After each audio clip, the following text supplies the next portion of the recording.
Moi, si je prends la clé pour la voiture que j'ai réservée. Jean-François est un privilégié. Depuis quelques semaines, il roule en voiture électrique, une Nissan Leaf proposée à ses abonnés par le service d'autopartage comme une auto. On place le connecteur sur l'appareil de chargement. La procédure est on ne peut plus simple. On doit simplement appuyer sur le frein et appuyer sur le commutateur ici. Et les utilisateurs conquis. Mais ça vaut la peine de l'essayer parce qu'on y prend goût. Quand on voit à quel point c'est silencieux, à quel point il n'y a pas de vibration. Jean-François vit en ville, il utilise peu la voiture, l'autopartage pour lui est la meilleure solution. Comme une auto ne lui coûte que 70 € par mois, mais ses trajets doivent rester courts. L'autonomie de la batterie plafonne à 180 km. Pour les vacances, c'est un handicap, mais en milieu urbain, la voiture électrique paraît idéale.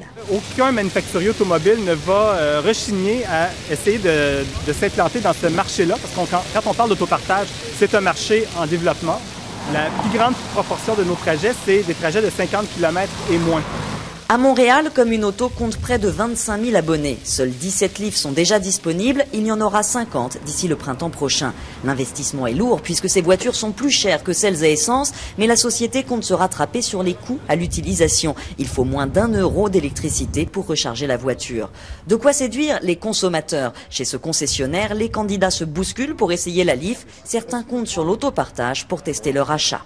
J'ai quand même une voiture, moi, mais je me suis aussi abonné à Comme une auto pour justement l'essayer encore un peu plus, c'est-à-dire que je pourrais la louer pour 24 heures. Les spécialistes des transports observent le phénomène de près. Comme une auto propose un mécanisme d'expérimentation, à la fois pour les gouvernements, à la fois pour eux, à la fois pour les usagers, pour la population en général. Je pense que les gens vont observer pour voir comment ça se comporte. Mais l'autopartage ne règle pas tout. Jean-François continuera de prendre son vélo pour éviter les embouteillages.